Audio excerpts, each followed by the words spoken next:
What is up, guys? LOADHOG here today, and welcome back to my Overwatch not-so-weekly meta breakdown. In today's video, we will be taking a look at the heroes that I think are exceptionally powerful right now and that you should definitely be playing. Ever since self-healing was made to restore ult charge, ROADHOG has seen some major increases in play rate and win rate, which are sitting at 6.75 and 52.7% respectively. The fact that you get your ult much faster now means you can seriously pressure objectives, because Whole Hog can easily set up team wipes when used correctly. This makes ROADHOG an extremely good hero right now, and some people believe him to be the best tank in the game. Zarya, though, is contesting that role. Zarya's win rate is only 0.2% lower than ROADHOG's, coming in at 52.5%. This is interesting because I always saw Zarya as a more skill-reliant tank than ROADHOG. Timing your barriers can be difficult, so if she had a low win rate, I'd understand because she's a skill-heavy tank. However, her win rate is anything but low, and her pick rate is even higher than ROADHOG's. In my opinion, Zarya is actually the best tank in the game right now, and honestly, potentially the best hero overall in my opinion. Her high win rate shows that she can be potentially picked up by anyone and played very effectively, but what really makes her great is her high skill cap. The combination of barriers, primary, alternate fire usage means you have some serious outplay potential when you use her. If you're looking to climb in competitive and are willing to put some time in to learn a hero, Zarya is no doubt what you're looking for. Combine her with a good McCree or Soldier 76, and two people can single-handedly stomp on the opposition. So right now, you can't really go wrong with playing ROADHOG or Zarya as your tank. Keep in mind, I'm just saying these tanks are very powerful right now. It doesn't mean the other tanks are useless. Well, I guess Winston is, but d.va and Reinhardt are both great at pushing through choke points. So if you ever need to do that, switch away from your ROADHOG and your Zarya, push through the choke point with probably Reinhardt, maybe d.va, and then switch back.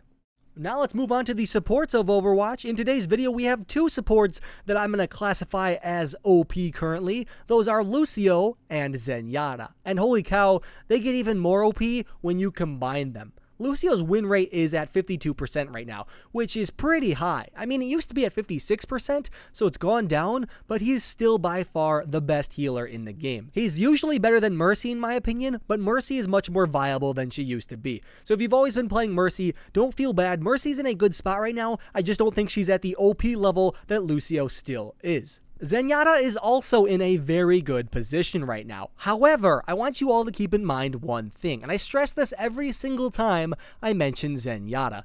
ZENYATTA should not be the only healer on your team. You should always have a LUCIO or a Mercy before you have a ZENYATTA. If ZENYATTA is the only healer on your team, unless your whole team is very good, you really won't have enough healing to sustain them.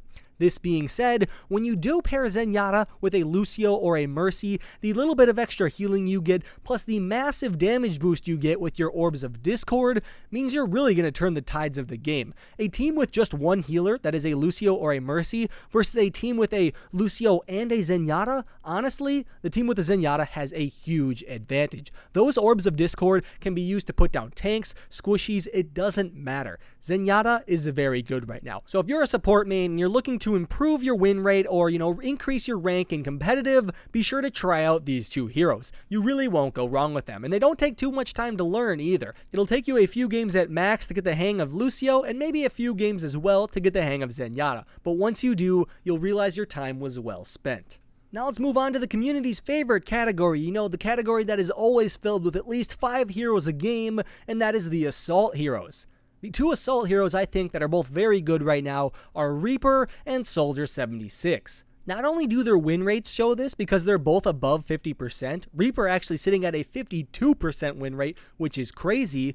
The recent changes to self-healing, now that it charges ultimates, has made both of these heroes significantly better. This, on top of the fact that their ultimates were already very powerful, Death Blossom arguably being the most powerful ultimate in the game, makes them both very viable options. Sure, Soldier 76 was nerfed a little bit with his bullet spread, but honestly, if nobody told me his bullet spread would have changed, I wouldn't have noticed for a few days because the spread was minimally changed. Honestly, if you know what you're doing, Soldier 76 isn't much worse than he used to be. He's actually better because you get your tactical visor more often. So try these two heroes, try Reaper if you need to bust some tanks, and try Soldier 76 if you want a front line for your team or flank. It really doesn't matter because Soldier 76 is very versatile. Just try these two heroes, tell me what you think, and for now let's move on to the defensive category. The heroes that I think are OP from the defense category are as follows.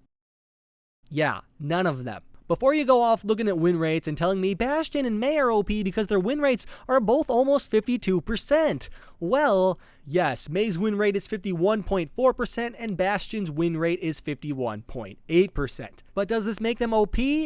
I'm not going to say yes. You're never going to get me to say that Mei is OP. I'll never ever admit that. Mei is garbage and should be treated as such.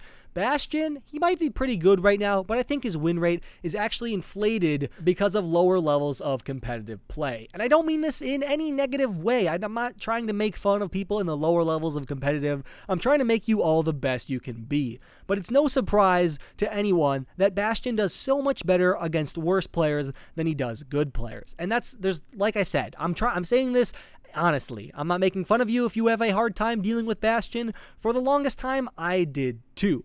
All I'm trying to say is that I'm not going to admit to Bastion or Mei being OP simply because they're not. The way Overwatch works currently is that the higher up you move into the competitive ranks and up into the pro scene, the worse defensive heroes are. Because many defensive heroes have many counters, Bastion, Torbjorn, Mei, Junkrat, all of them can be countered by players that know what you're doing. So as you move up in the competitive ladder, they're going to be worse. The reason they do so well at low levels is because they're easy to play and people haven't learned these counters. The opposite is actually true of assault heroes. Assault heroes get much better at higher levels of competitive play, basically being the only damage dealers that are picked in the pro scene because they have many less counters and they are much more valuable to the team when you know what you're doing.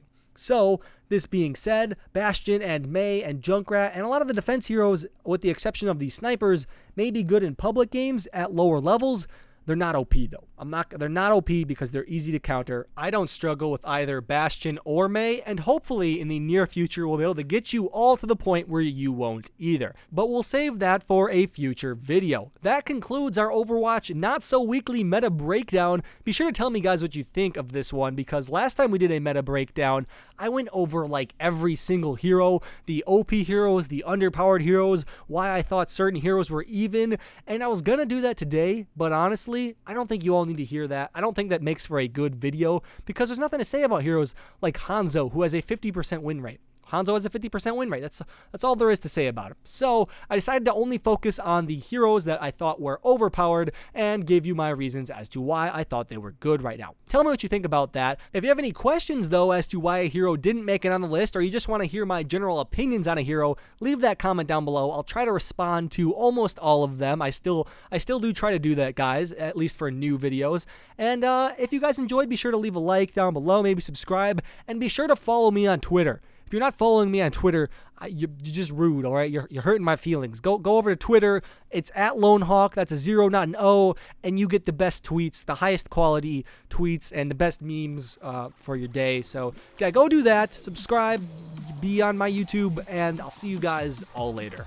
LoneHawk out.